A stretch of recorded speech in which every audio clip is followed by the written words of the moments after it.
Welcome back to the channel all about cooking for beginners. And today we're going to cover 2 foolproof ways to make rice with 2 dishes to feature that rice.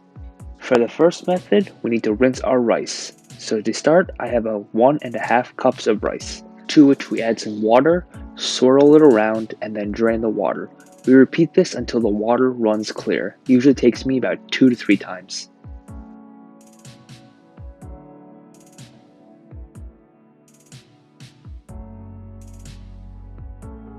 So this first method is pretty standard. You have rice, you have cold water, add it to a pot, bring it to a boil, cook it that way. Rice pretty much absorbs water in a 1-to-1 ratio. So 1 cup of rice, 1 cup of water.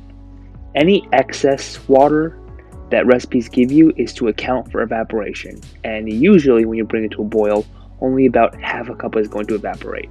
So for our 1.5 cups of rice, we're going to add 1.5 cups of water for the rice to absorb, and then extra half cup to evaporate. Therefore, 1.5 cups of rice to 2 cups of water total. If you wanted to scale it down, you could do 1 cup of rice to half cup of water, or 2 cups of rice to 2.5 cups of water. Either way, the cooking method is the same. Bring the water and rice to a boil. Make sure there's a lid on the pot. Turn your heat down to its lowest setting and let this cook for anywhere from 15 to 20 minutes. If the water bubbles up too much, you can open the lid to let the water settle down and then add just a dash of water to account for that extra evaporation. If it happens multiple times, just repeat the process, maybe give it a good stir too.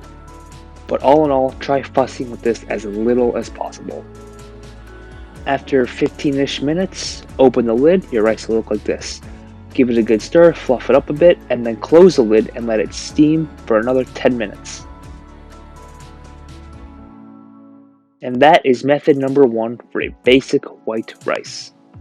Method number 2 is even easier, and you can use washed or unwashed rice. Basically, take a big pot of water, you don't have to measure it, and just bring it to a boil like you would for pasta. Then once the water is boiling, dump your rice in and cook it like you would pasta. You'll give it the occasional stir to make sure they don't stick to each other and to make sure the water level doesn't bubble over too high.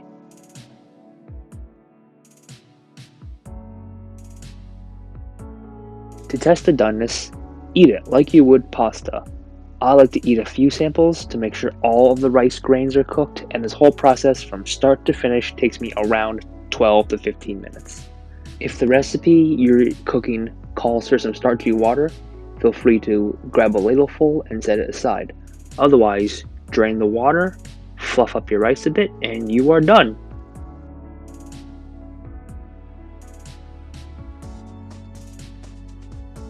But let's say we made an error along the way. If we added too much water or we overcooked it, either way, we can work with this. What I have here is some very overcooked rice. What I do is take half a cup of the overcooked rice, add it to a blender along with 1 cup of water and blend it into a smooth slurry. This recipe also works with regularly cooked rice, the same exact directions. Then, to a preheated non-stick pan on medium heat, I dump in the slurry. Once it starts bubbling and boiling, we add the rest of the rice and spread it around to form an even layer.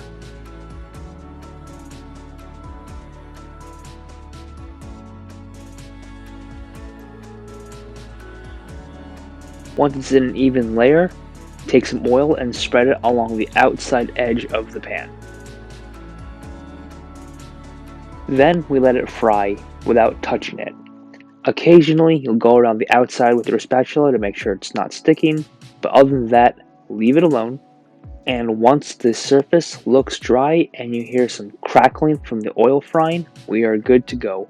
Take a plate, invert it onto the frying pan, and then flip the whole thing over. Be careful and use gloves if you have to.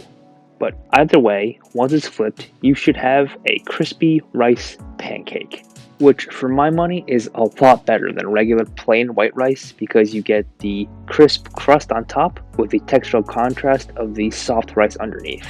And like I said before, you can do this with overcooked rice or regular rice. Both will work.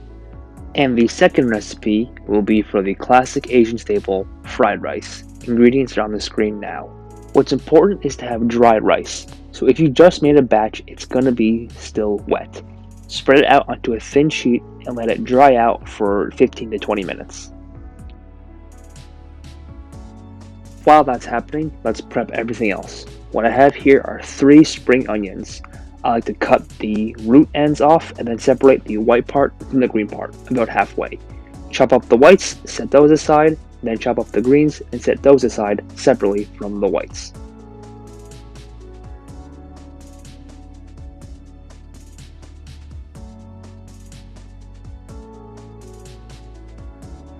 For the pan prep, heat your cold pan on high and put a little bit of oil into the pan, and then spread it around like you're trying to clean it.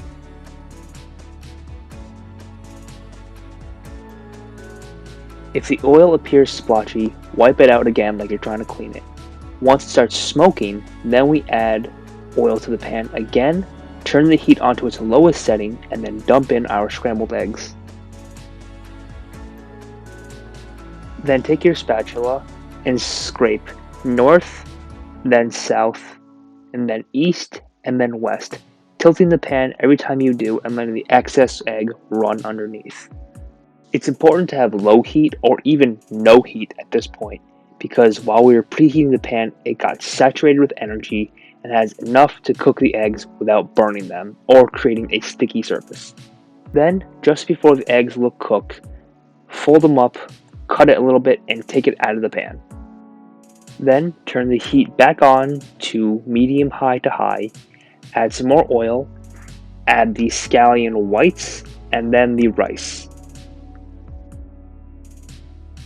We need to break up the clumps to make sure the rice doesn't get too gummy and you still have individual grains of rice. And this is why it needs to be dry. If it was too wet, you would have one glob of rice and it would just taste too gummy.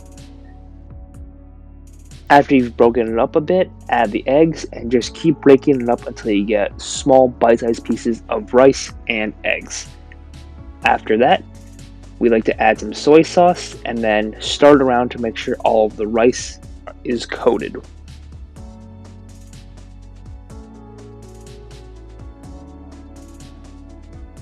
Finally, I like to shut off the heat and then add the scallion greens in, just for that raw bite. Again, stir it all to make sure it's evenly distributed, and then plate it up. You now have 2 methods to cook rice and 2 dishes to use it up: a crispy rice plate and some egg fried rice. I hope you found this recipe useful, and for more videos, don't forget to like, comment, and subscribe.